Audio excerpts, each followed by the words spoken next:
Hello friends, तर हा आमचा फर्स्ट व्लॉग आहे. तर आम्ही आजपासून व्लॉग बनवायला सुरुवात केली.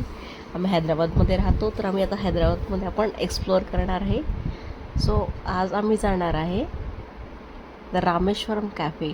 आपण इथे पोहोचलेलो आहे आणि आपण इकडे बघू शकतो असा हा कॅफे आहे आणि यांनी छानपणे डेकोरेशन केलेलं आहे.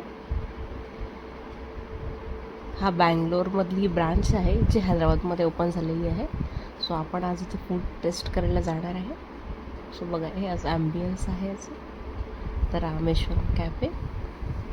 आणि इथे प्रॉपर देवाची पूजा वगैरे केलेली आहे.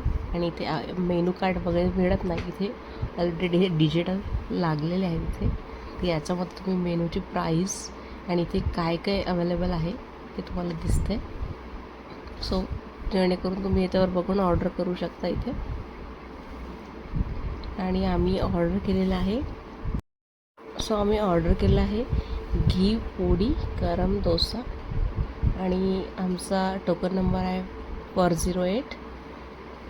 आणि इथे बघू शकता खूप गर्दी आहे आणि यांचं हे स्वयंपाकघर एकदम नीट अँड क्लीन. आणि बघत हो हे लोक कसे फास्टमध्ये ऑर्डर देत आहे.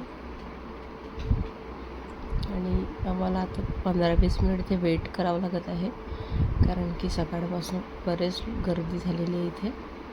आता ही ऑर्डर आलेली आहे आमची. आणि याच्यामध्ये तुम्ही बघू शकता व्हाईट चटणी, टोमॅटो चटणी आणि ग्रीन चटणी अशा 3 चटणी आणि विथ सांबार पण आहे. आणि बघू शकता खूप छान क्रिस्पी डोसा आहे. तर आता इथे माझी टेस्ट करणार आहे डोसा. आणि डोसा खाऊन झाला तर इथे बसली आहे मी निवांत हे बघत एलिफंट वगैरे. आणि त्याचं बघू शकता तुम्ही छानपणे डेकोरेट केलेलं आहे एकदम ट्रेडिशनल. सो इथे आज आमचा व्लॉग संपलेला आहे. थँक्यू.